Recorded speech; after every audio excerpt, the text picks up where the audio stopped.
On continue, Bezrat Hashem. Si Dieu veut aujourd'hui à parler sur le mois de Iyar. Les bienfaits, les ségoulottes, les bonnes choses qu'il y a ce mois-ci. On a dit que justement, donc on répète, Iyar, c'est Ani Hashem Rofecha. Je suis Hashem, ton Dieu. Comme ça tout le monde sait, comme ça tout le monde dit. Mais quand on regarde, Iyar, c'est avec deux Yud. Il y a deux Yud. Donc comment on dit Ani, je suis Hashem Rofecha. Hashem, c'est un Yud. Alors, dans sage, non. Il y a deux Yud. Quand il y a le nom d'Hachem, c'est deux Yud. Quand il y a deux Yud à côté, avant, dans le Chumash, on n'avait pas beaucoup d'encre. Pour écrire le nom de Dieu, on n'écrivait pas les 4 lettres. On écrivait deux Yud, et c'était le nom d'Hachem. Et raconte nos sages, le José de Lublin, le voyant de Lublin. Une fois, il apprenait à son fils à lire. Et il lui a dit, écoute, ça, c'est 2 points. Quand tu vois les 2 points dans le Chumash, c'est sauf Pasouk, c'est la fin. Pasouk. Il a dit, papa, je ne comprends pas. Tu m'as dit, quand tu as commencé à m'apprendre la Torah, à lire la Torah, tu m'as dit que quand il y a deux Yud, 2 points, c'est le nom d'Hachem, le nom de Dieu. Et maintenant, tu me dis qu'il y a 2 points, c'est la fin du verset.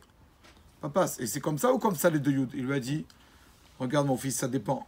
Quand il y a 2 Yud, un Yud c'est Yehudi, un juif. Quand il y a 2 juifs qui sont l'un à côté de l'autre, alors c'est le nom d'Hachem. Hachem, il est content. Quand chacun ne se... Chut, ça y est, c'est bon.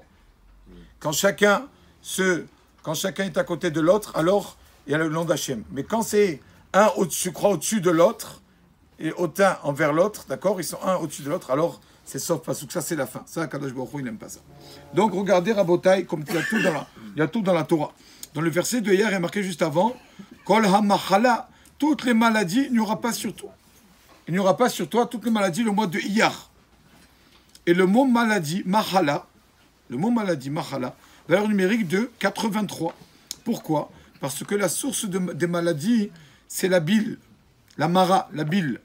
Et la bile, elle entraîne, la Gemara, elle dit, 83 sortes de maladies.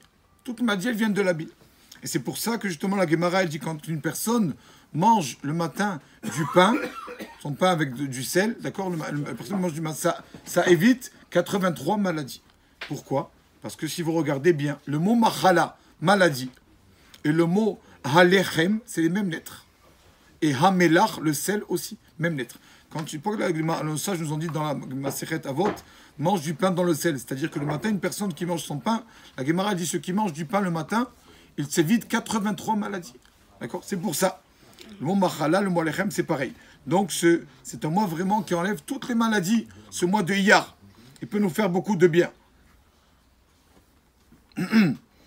Voilà, il amène au Rav Bnei Issachar que tout ce que la personne, problème d'estomac, etc., toutes les maladies, une personne, il peut prier pendant le mois de Iyar, qui est un mois de guérison. Aujourd'hui aussi, Aleph Be'Iyar, le premier du mois de Iyar, là d'un tzaddik qui est très connu, mais comme son prénom et son nom de famille est un peu difficile à prononcer, alors on le connaît moins. Il s'appelle Rabbi Shmelke de Nikshelbourg, comme ça. C'était donc l'élève du Maguide de Mezrich. Il était descendant de Shmuel Hanavi, prophète Shmuel. Comme ça, il était descendant. Et ce Rav-là, donc, déjà, il était Dayan. Et quand il était juge rabbinique, quand 2 personnes venaient donc pour un problème, un litige financier ou quoi que ce soit, il mettait le talit sur sa tête, en tant que Dayan.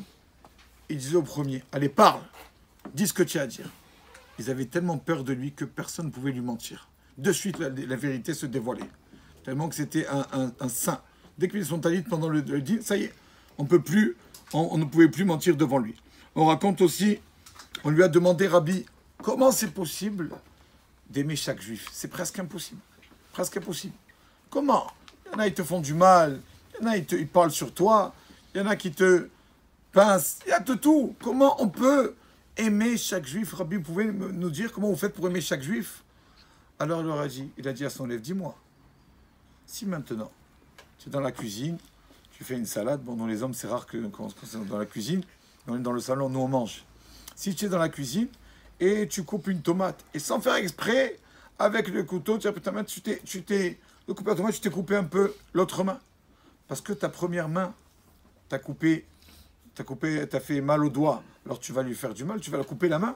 Non, c'est ta main. Même qu'elle t'a fait du mal, c'est une partie de toi, c'est ta main. Tu ne peux pas te venger envers ta main parce que t'appartient. Il a dit pareil, Am Israël, on est tous un. Am Israël et Chad, on est un. Quand il fait du mal à l'autre, il lui a dit, moi, je les aime tous. Même quand on me fait du mal, il y avait beaucoup de personnes qui lui voulaient du mal. Même quand on me fait du mal, c'est pas grave, c'est comme si c'était ma main. C'est mon corps, ça m'appartient. C'est comme ça que je les aime. Une fois, il est arrivé à un mariage. Il lui a dit, Rabbi, telle date, le mariage. Il n'y a pas de problème, je vous ferai le mariage. Il arrive au mariage. C'est un srout que le Rav, c'est lui qui fasse le mariage. Il dit, bon, préparez la ketouva et tout ça, j'arrive. Comme ça, je ne perds pas de temps. Et il arrive au mariage. Donc, il regarde avant le mariage la ketouva. Il regarde la ketouva. Il dit, mais il n'y a rien marqué sur la ketouva, elle n'est pas prête. Moi, je m'en vais à la maison. Il y avait un rabbin à côté, il lui a dit, quoi? Ah, mais j'ai tout préparé, regardez. Il a marqué le nom du khatan, de la kala, la date, la ville, le lieu, tout. Il regarde et lui dit, je ne vois rien.